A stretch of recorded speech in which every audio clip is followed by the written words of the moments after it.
तो केंद्र में एनडीए सरकार के आज 100 दिन पूरे हो गए और इस दौरान सरकार ने कई अहम फैसले लिए। हालांकि महज 100 दिन में सरकार के काम का आकलन जल्दबाजी होगी, लेकिन सरकार के सामने महंगाई, बेरोजगारी और सुस्त आर्थिक विकास से निपटने की चुनौती अब भी बरकरार है।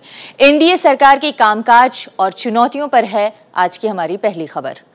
और आज की पहली खबर पर चर्चा करने के लिए हमारे साथ जो मेहमान हैं उनसे आपका परिचय कराते हैं। हमारे साथ हैं बीजेपी के स्पोक्सपर्सन श्रीकांत शर्मा, हमारे साथ हैं कांग्रेस के स्पोक्सपर्सन मीम अफजल साहब और हमारे साथ हैं फर्स्ट पोस्ट के पॉलिटिकल एडिटर संजय सिंह और इसके अलावा हमारे साथ हैं हिंदुस्तान टाइम्स में पॉलिटिकल एडिटर विनोद शर्मा। आप सभी मेहमानों का बहुत स्वागत है हमारी इस चर्चा में शामिल होने के लिए और अपना समय देने के लिए। सबसे पहले श्रीकांत जी, अगर मैं चर्चा की शुरुआत आपसे करना चाहूँ, जब चुनाव लड़ा जा रहा था तो बार बार ये कहा जा रहा था कि अब की बार सबसे अलग सरकार, मोदी सरकार, जो सबसे अलग होने की आशाएं थीं, क्या आप लोग को लगता है कि ये 100 दिनों में इन आशाओं को आप लोग मजबूत कर पाए हैं, पूरा कर पाए हैं?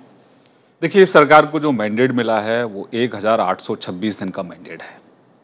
100 दिन उसमें कंप्लीट हुए हैं और 100 दिन में सरकार किस गति पर काम कर रही है, किस दिशा में काम कर रही है, इसके स्पष्ट संकेत हैं। अब की बार अलग सरकार, स्पष्ट होता है कि सरकार के कामकाज से पूरे देश में ही नहीं दुनिया के अंदर एक मैसेज कम्युनिकेट हुआ है कि हिंदुस्तान में कोई सरकार नाम की चीज़ काम कर रही है। पहली बात। दूसरी बात कि प्रधानमंत्री जी ने अपने आप को उदाहरण प्रस्तुत करते हुए जो भी इनिशिएटिव्स लिए हैं उनमें अगर आप देखें तो सभी सेक्टर को अगर आप देखेंगे तो सभी सेक्टर्स में सरकार ने काम शुरू किया है। मुझे सभी सेक्टर्स के बारे में नहीं जानना है और दुनिया में क्या मैसेज गया है उससे भी ज्यादा सरोकार नहीं है। सरोकार सबसे ज्यादा इस बात से है कि देश की जनता जो अपेक्षाएं कर रही थी, जो आशाएं पाल रही थी, जो सपने देख रही थी, क्या उन सपनों पर आपकी सरकार खरी उतरी है? अच्छे दिन के सपने जो आपने दिखाए थे, उन सपनों में सबसे महत्वपूर्ण बात थी बेरोजगारी की, उन सपनों में सबसे महत्वपूर्ण बात थी महंगाई की और उन सपनों में सबसे महत्वपूर्ण बात थी भ्रष्टाचार दूर करने की। इन 3 मुद्दों पर आप कहां खरे उतर रहे हैं? उन्हीं मुद्दों पर मैं आपसे बात कर रहा था, बीच में आपने मुझे रोका। भ्रष्टाचार की बात कर रहे हैं, हमने काले धन को लेकर एसआईटी का गठन किया और उच्च न्यायालय ने हमारे काम पर संतुष्टि जाहिर की। दूसरी बात आपने कहा बेरोजगारी का।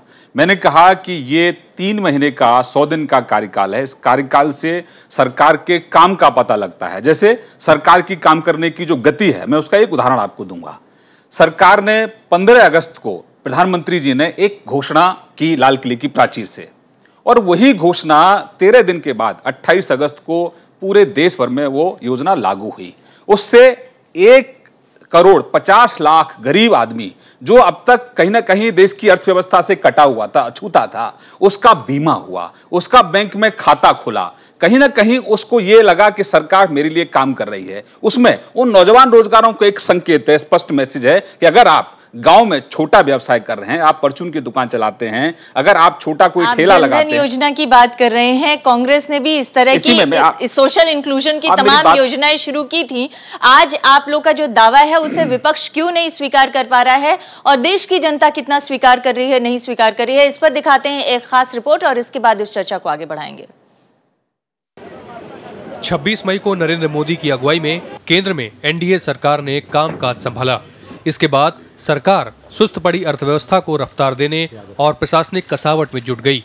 जापान दौरे में गए प्रधानमंत्री नरेंद्र मोदी ने सोमवार को उद्योगपतियों से मिलने के दौरान दावा किया कि सरकारी फैसलों के नतीजे दिखने लगे हैं। 100 दिन के भीतर जो इनिशिएटिव हमने लिए हैं, एक के बाद एक जो कदम उठाए हैं, उसके परिणाम आज साफ नजर आ रहे हैं। पहले ही क्वार्टर में 5.7% के ग्रोथ के साथ हमने एक बहुत बड़ा जंप लगाया है। एनडीए सरकार के फैसलों की बात करें तो पहला बड़ा फैसला विदेशों में जमा काले धन पर विशेष जांच दल बनाने को मंजूरी देने का किया गया। इसके अलावा फैसलों में तेजी लाने के लिए मंत्रियों के समूह यानी जीओएम की व्यवस्था खत्म की गई। योजना आयोग की जगह भी नई संस्था बनाने की कवायद जारी है। जजों की नियुक्ति के लिए कॉलेजियम व्यवस्था की जगह राष्ट्रीय न्यायिक नियुक्ति आयोग बनाने का फैसला किया गया। इसमें सरकार को कांग्रेस सहित कई विपक्षी दलों का भी समर्थन मिला। केंद्रीय गृह मंत्री राजनाथ सिंह सरकार के अब तक के प्रदर्शन से खुश हैं।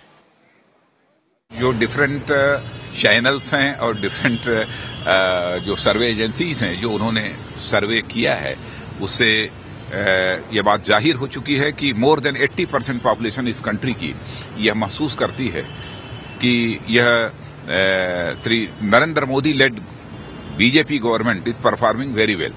देश के सभी नागरिकों तक बैंकिंग सेवा पहुंचाने के लिए प्रधानमंत्री जन धन योजना की शुरुआत भी हो चुकी है। पहले दौर में इसमें 7.5 करोड़ खाते खोलने का लक्ष्य है। वहीं खाद्य पदार्थों की कीमतों को स्थिर रखने के लिए नेशनल फूड ग्रिड बनाने का भी फैसला किया गया। हालांकि विपक्ष सरकार पर महंगाई रोकने में नाकामी का आरोप लगा रहा है। What would you call 100 days of this government, a success or a failure? Why don't you ask them? What else can I say?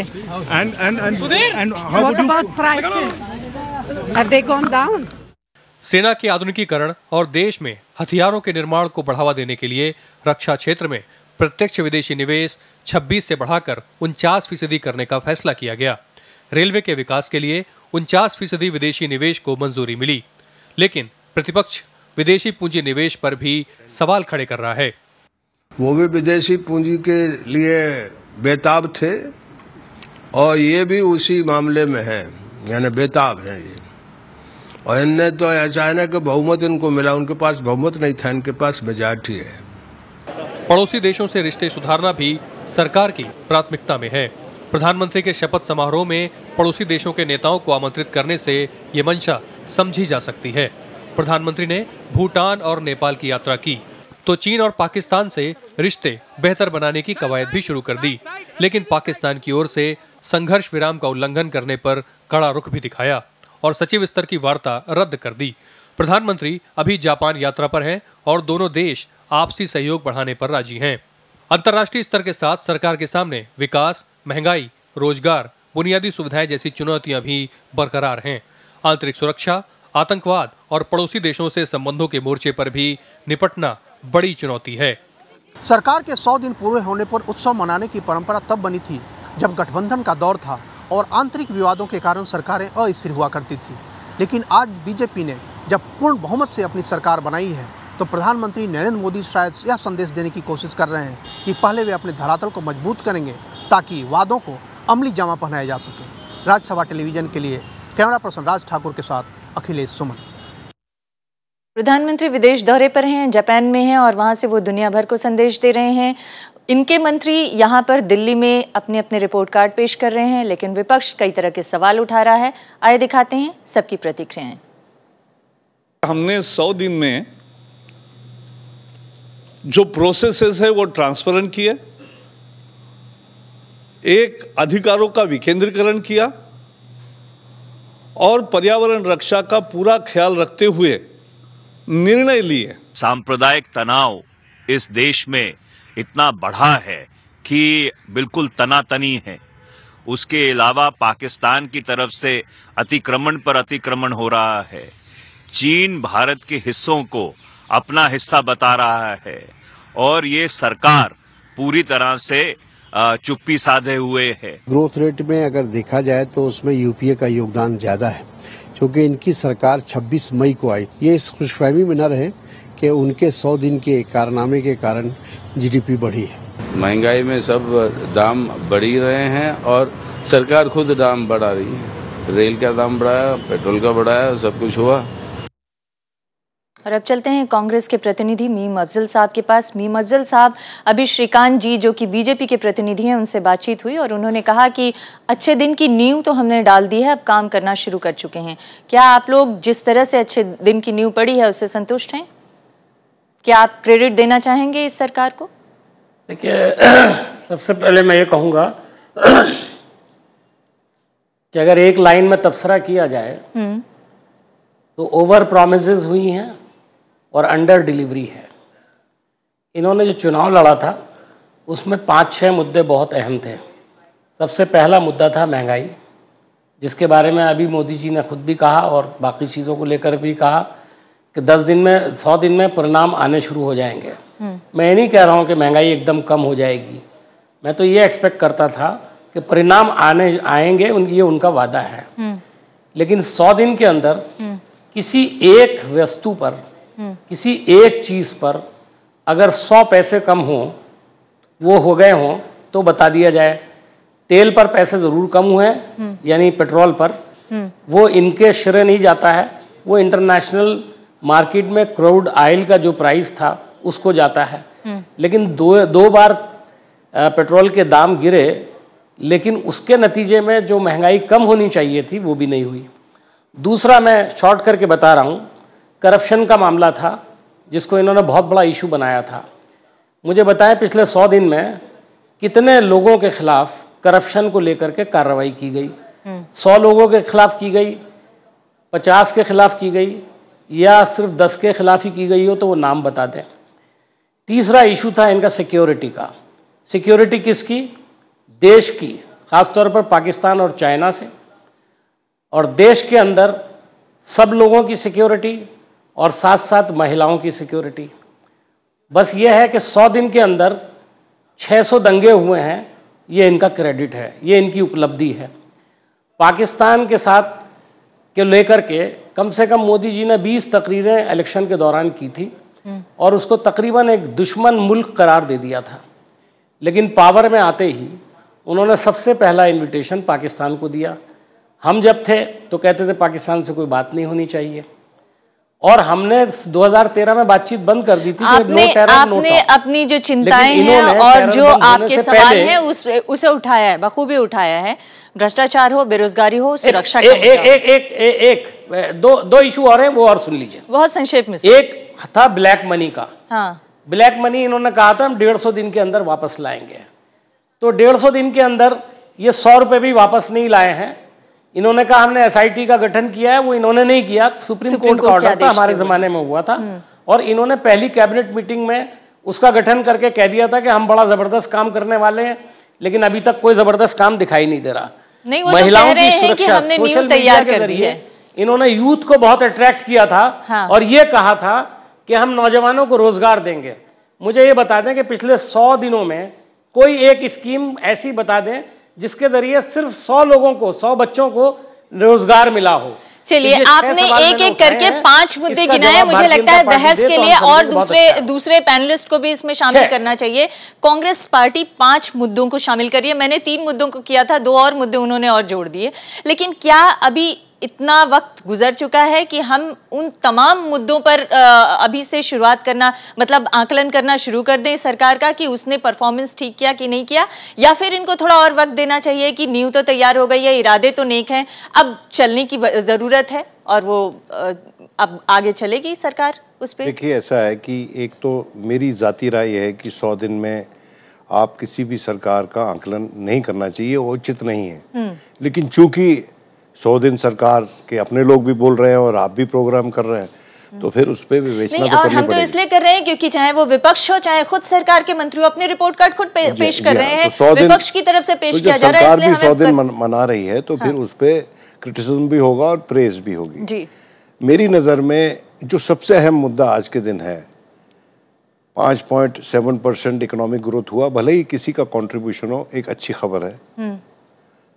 ये भी अच्छी खबर है कि जापान ने लगभग 3 लाख करोड़ रुपए का निवेश करने की यहाँ पर प्रॉमिस किया है।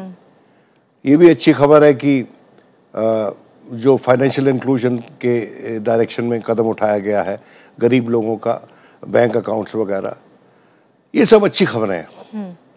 लेकिन इन अच्छी खबरों के साथ साथ एक ऐसी खबर भी है जो मन को विचलित करती है।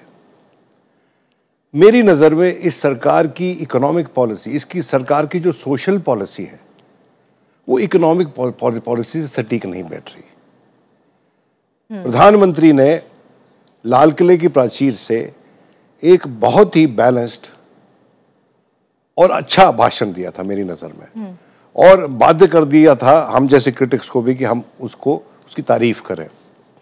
और उसमें एक जो वादा उनका था और उनका आह्वान था कि 10 बरस तक इस देश पे सोशल कॉन्फ्लिक्ट्स पे एक मॉरेटोरियम हो, प्रतिबंध हो, रोक लगे। लेकिन उसी के कुछ दिन बाद एक माननीय सांसद जिनका नाम योगी आदित्यनाथ है, उनको यूपी में अपनी पार्टी का प्रधान कैंपेनर बनाकर भेज दिया गया, और कल परसों ही एक प्रोग्राम में शामिल हुए जहां मैं भी शामिल था, और वहां वो जो कुछ बोले उसको सुनकर मुझे ऐसा लगा कि ये किस राह पे ले जा रहे हैं। जी, तो आप, और मैं सिर्फ इतना कहना चाहता हूँ कि ये सरकार जहाँ तक इसकी सोशल पॉलिसी है, अगर वो प्रधानमंत्री के भाषण की तर्ज पे चलती है और उस भाषण में ईमानदारी है, तो मैं समझता हूँ ये देश फलेगा, फूलेगा, पनपेगा। लेकिन अगर ये इसकी सोशल पॉलिसी इन लोगों के कहने पे चलेगी और इनकी डायरेक्शन पे चलेगी, तो यहाँ निवेश नहीं आएगा, यहाँ रोजगार पैदा नहीं होंगे, यहाँ पर लोगों की क्वालिटी ऑफ लाइफ इंप्रूव नहीं करेगी, क्योंकि लोगों में भरोसा भी नहीं जहाँ दंगा होता है वहाँ भले ही हिंदू हो, मुसलमान हो या कोई और तबका रहता हो, जो मजदूर लोग होते हैं वो पीसमील बेसिस पे कमाते हैं और खाते हैं। और जब कर्फ्यू लग जाता है, जब दुकानें बंद हो जाती हैं, बाजार बंद होते हैं, तो उनकी जो टेम्पररी इनकम है वो भी नहीं उनको मिलती। जी, अब मैं चाहूंगी संजय सिंह को भी इसमें शामिल करना। संजय जी, क्या आपको भी ये कन्फ्लिक्ट सामने नजर आता है कि सोशल कॉन्फ्लिक्ट, मतलब सोशल जो पॉलिसीज हैं, सामाजिक नीतियां आर्थिक नीतियों पर हावी हो रही हैं, और कौन कर रहा है? अगर प्रधानमंत्री अपनी तरफ से सदिच्छा जाहिर कर रहे हैं, तो फिर ये सोशल कॉन्फ्लिक्ट कौन पैदा कर रहा है? देखिए, वो सोशल पॉलिसी जो है वो सरकार की वो नहीं है। विनोद जी की बहुत बातों से मैं सहमत हूँ, लेकिन ये जो पॉलिसीज है ये सरकार की नहीं है। देखिए, अगर सरकार माफ कीजिएगा, अगर सरकार की ये पॉलिसीज नहीं है तो सरकार के मुखिया को आकर इस पर बयान देना चाहिए, वो चुप क्यों हैं? मैं एक चीज कह रहा हूँ कि देखिए, प्रधानमंत्री मोदी का जो एक स्टाइल था, जो गुजरात में स्टाइल रहा है कि सीधा जनता के साथ अपना संवाद करना, जैसे 5 सितंबर का भी एक जो प्रयास है वो पहली बार ये होगा कि अभी वो गुजरात से भी आ रहे हैं, 15 अगस्त को उन्होंने लाल किले की प्राचीर से किया। एक सेक्शन जिस तरह की बात हो रही है उससे ये लगता है कि उनकी पार्टी का या संघ परिवार का एक सेक्शन जो है, मोदी जिस चीज़ को कह रहे हैं, जिस मॉरिटोरियम की बात कर रहे हैं, जिस तरह के कनेक्ट के लड़के लड़कियों की बात कर रहे हैं, जो अनुपात की बात कर रहे हैं, या वो ये भी कह रहे हैं कि परिवार में लड़कों से भी पूछा जाना चाहिए कि आप क्या करते हो। मतलब बहुत लेवल पे वो कम्युनिकेट कर रहे हैं, कुछ इस लेवल पे भी कम्युनिकेट कर रहे हैं जहां लोगों को लगता है कि वो शायद उनकी बात कर रहे हैं, कुछ बड़े विजन्स की भी बात हो रही है। लेकिन एक दूसरा जो सेक्शन है वो शायद अपनी जो आइडियोलॉजिकल पोजीशन है, जो काफ़ी पहले की वो रही थी, जिस समय जनसंघ की वो स्थापना हुई, जिस समय उस तरह की आइडियोलॉजिकल मूविंग्स थी, या संघ परिवार का जो एक कोर वो ये आप कहिए, या जो उसके बहुत सारे फ्रिंज एलिमेंट्स जिनको अब पार्टी बीजेपी के लोग कहते हैं वो हैं, वो जो बातें कह रहे हैं वो कहीं कहीं डिस्टर्बिंग लगती है। नरेंद्र मोदी को उस पे वो चीज़ कहना चाहिए, या अगर वो सीधा संवाद नहीं कर सकते हैं तो उनको जनता पार्टी के अंदर उन वैसे एलिमेंट्स को कंटेन करने की एक कोशिश होनी चाहिए। संजय जी, क्या आप भी सफलता और विफलता का आकलन इन कसौटियों पर करेंगे, जिन कसौटियों पर विनोद जी सवाल उठा रहे हैं कि चाहे वो सामाजिक नीतियां हो और आर्थिक नीतियां हो, दोनों में फर्क साफ देखने को मिल रहा है? आप उस तरफ इशारा कर रहे हैं जो सरकार के पीछे की ताकतें हैं, विनोद जी, और हमारा सवाल यह है कि अगर सरकार की पीछे की ताकतें ज्यादा मजबूत इस सरकार में हो रही है क्या? कि इसमें देखिए, पहले 100 दिन में जो इंटेंशंस हैं, डिलीवरी और इंटेंशंस, डिलीवरी पूरी तरह ग्राउंड पे 100 दिन में नहीं आ सकती हैं। आपको इंटेंशंस में देखना हो कि वो इंटेंशन सही डायरेक्शन में है कि नहीं। पॉपुलर परसेप्शन में ब्रॉडली ये चीज़ अभी है कि मोदी सरकार या प्रधानमंत्री मोदी उस तरह की दिशा में काम कर रहे हैं।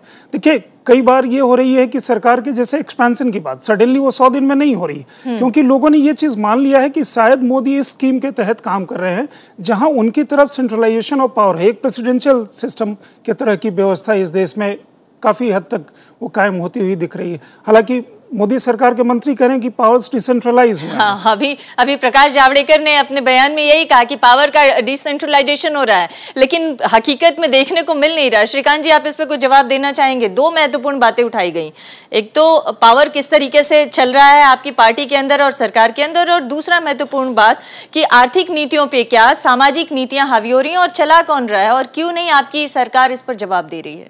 मैं मानता हूं कि आपका जो सवाल है वो बुनियादी गलत सवाल आप मुझसे पूछ रहे हैं। जिन पॉलिटिकल पार्टियों ने, मैं पत्रकारों के ऊपर कोई टिप्पणी नहीं करता हूं, हम उनसे सीख लेते हैं अगर कहीं अच्छी बात होती है तो। मैं मीम अफजल साहब को पूछना चाहता हूं कि आपने 68 साल से इस देश को संभाला है, बिगाड़ा है, जो भी कुछ आपने किया है, लेकिन आपके कार्यकाल में हजारों दंगे हुए, उनमें हजारों लोगों की मौतें हुई, क्या उसके लिए आप जिम्मेदार नहीं है?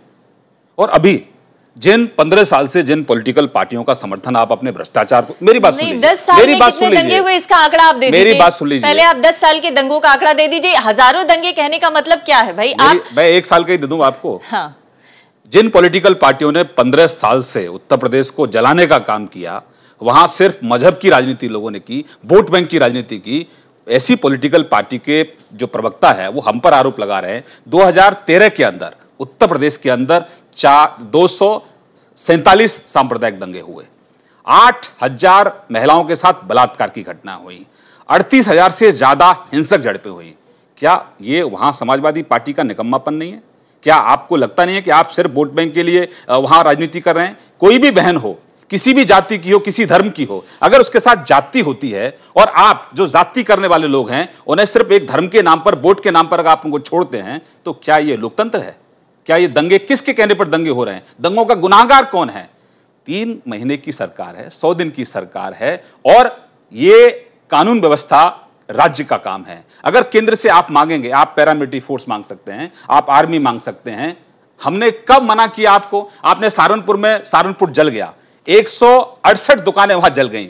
अगर आप चाहते तो आप आर्मी कॉल कर सकते थे। हमने कहा आर्मी बुला लो, हम देने को तैयार थे, आपने नहीं मंगाई। आपने मुजफ्फरनगर में अगर आरोपियों के खिलाफ अगर इनिशियली स्टेज पर अगर कार्रवाई हो जाती तो इतनी बड़ी घटना नहीं होती। काट के अंदर आरोपियों को Z+ सिक्योरिटी दे रहे हैं। नहीं, आप आरोपी नहीं बना सकती उनको। अगर एक अपराधी, सुनिए मैं बताता हूं ना आपको, अगर कोई अपराधी पार्टी वहां काम कर रही है जो सिर्फ धर्म के नाम पर वोट बैंक की राजनीति कर रही है, वो अगर आरोप लगाती है, उन्होंने तो हमारे विधायकों पर NSA लगाया था, लेकिन कोर्ट ने NSA को खारिज कर दिया। एक ऐसी पॉलिटिकल पार्टी जो जिसके कैबिनेट में दंगाई है, खुद दंगाई है, ये आपके चैनलों ने दिखाया, ये मीडिया ने दिखाया किस तरीके से एक मंत्री वहां गुनाहगारों को छुड़ा रहा है। वो पॉलिटिकल पार्टी अगर हमारे लोगों पर आरोप लगाएगी तो क्या हमारे लोग आरोपी हो जाएंगे? हालांकि समाजवादी पार्टी का कोई प्रतिनिधि नहीं है। मैं चाहूंगी कि आप जवाब दें।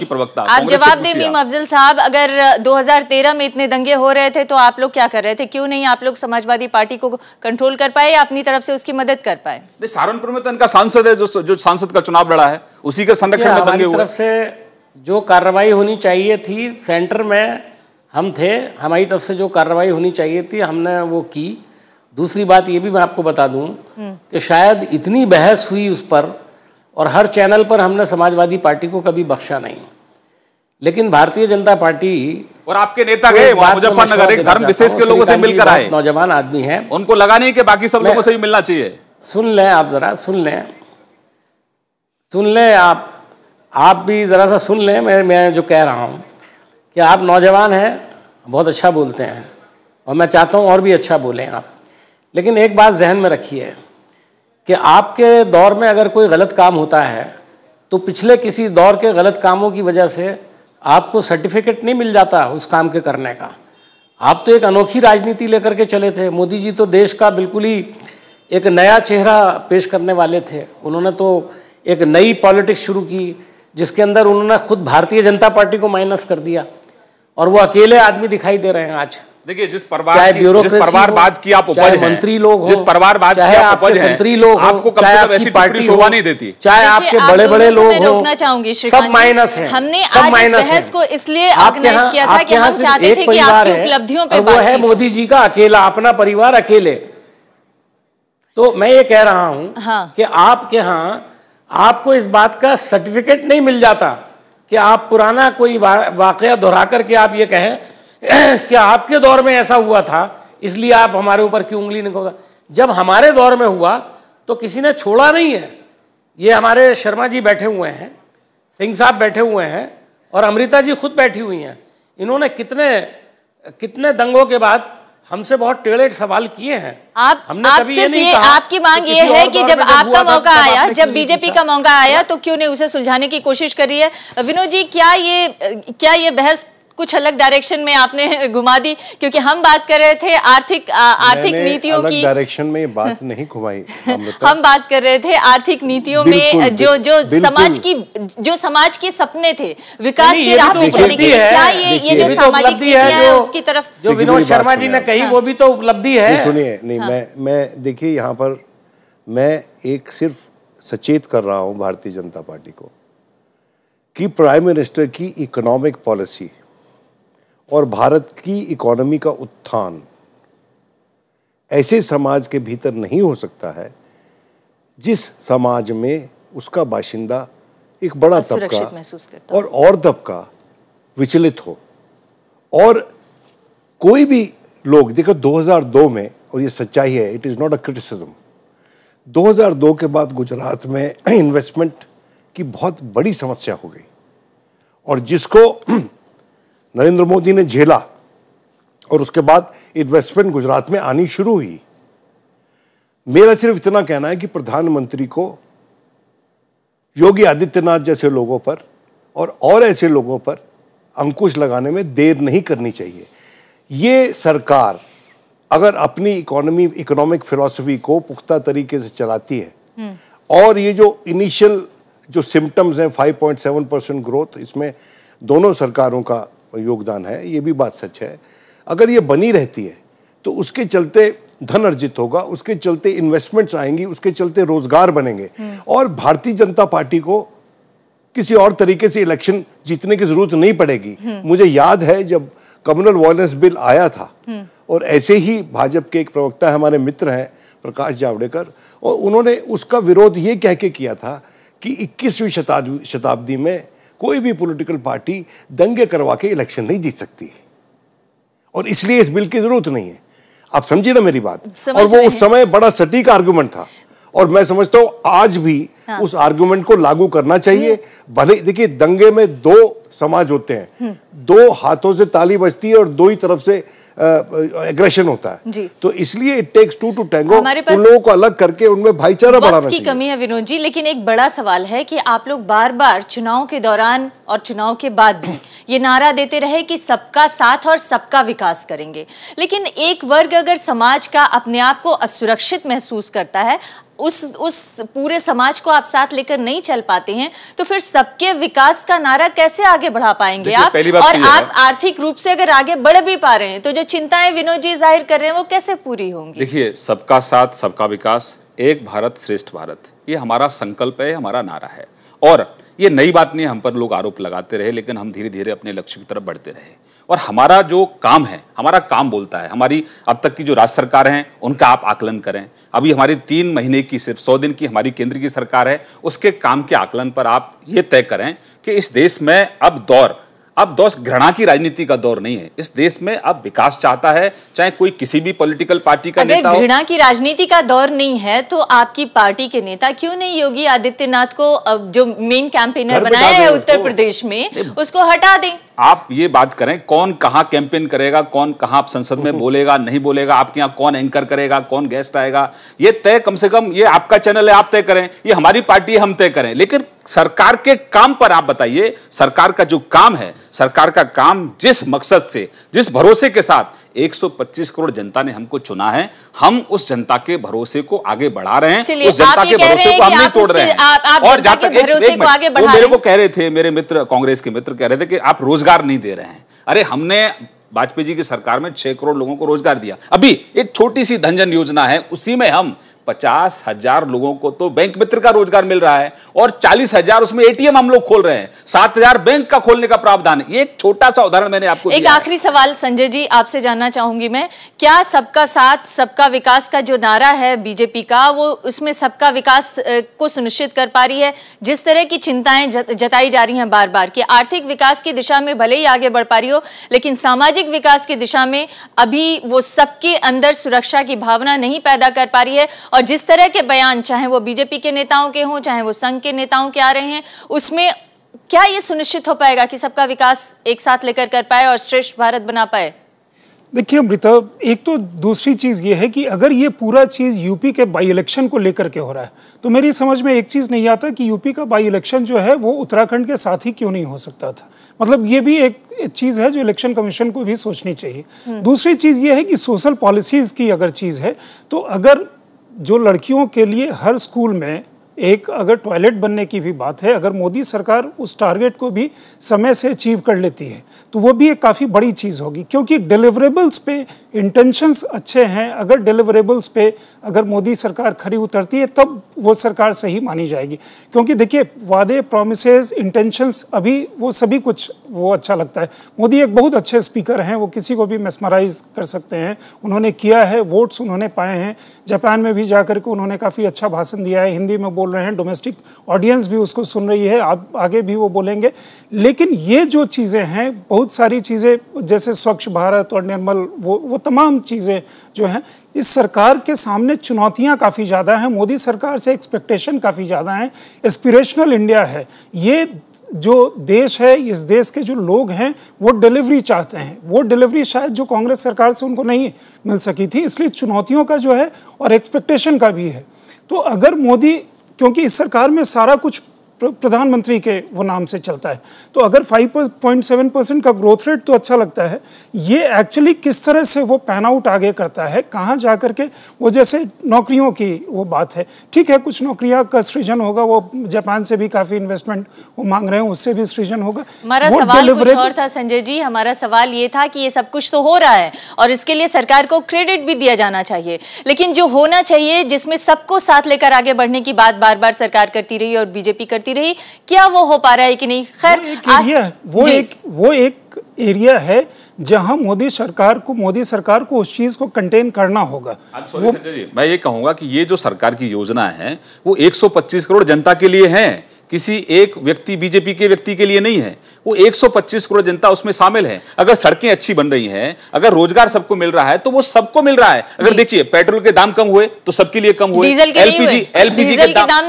सुनिए, एलपीजी के दाम हमने नहीं बढ़ने दिए, रसोई गैस के दाम नहीं बढ़ने दिए तो सबको मिला, मिट्टी के तेल के दाम हमने नहीं बढ़ाए तो सबको फायदा हुआ। देखिए, ये सरकार सबकी सरकार है और इस सरकार की जो भी योजना है उसका लाभ प्रत्येक भारतीय को मिलेगा। हमारी सरकारों का ट्रैक रिकॉर्ड अब तक रहा है। ये सरकार देश के अंदर विश्वास की भावना पैदा करना भी सरकार की जिम्मेदारी है। आखिरी कमेंट, विश्वास की बहाली है, इसलिए 282 सीटें हमको मिली। अमृता जी, 31% वोट, 282। देखिए, पहली बात तो मैं ये कहूं कि मोदी जी और आपकी सरकार 125 करोड़ की सरकार है, इसमें कोई शक नहीं है। लेकिन आपको जो वोट मिला है वो 31% वोट मिला है, इससे ज्यादा नहीं मिला। 79% लोगों ने वोट आपके खिलाफ दिया था। इसलिए आप ये ना कहें कि आपको 125 करोड़ लोगों ने चुना है। साहब, मैं माफी चाहूंगा, आपको तो लोगों ने नेता प्रतिपक्ष का भी मैंडेट नहीं दिया। विकास सबका, बहुत संक्षेप में, हमारे पास वक्त की कमी है। मीम अफजल साहब, आप अपना कमेंट जल्दी। वही बात है ना, देखिए, आप अपने बारे में जब भी कोई बात करते हैं तो आप मजबूर हैं। आप तो कहते थे कि कांग्रेस मुक्त भारत, लेकिन आपके दिमाग से कांग्रेस नहीं जाती, आप उसके बगैर रह ही नहीं पाते हैं।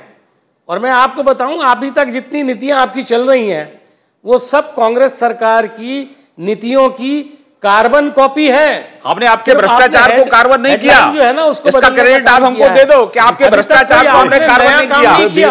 और अगर कोई नया काम किया है तो बता दें। नया काम, आपके भ्रष्टाचार को हमने नहीं कार्बन किया। बस मीम अफजल साहब, एक जो उन्होंने आपकी नकल की है उससे पार्लियामेंट तो आपने क्या रोका वो बता दें। मीम अफजल साहब सुनिए, जो रोका है वो बता दें ना।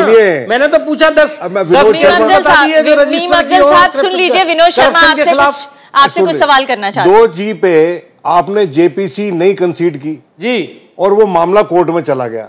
इन्होंने लीडर ऑफ ऑपोजिशन नहीं कंसीड किया, वो मामला कोर्ट में चला गया।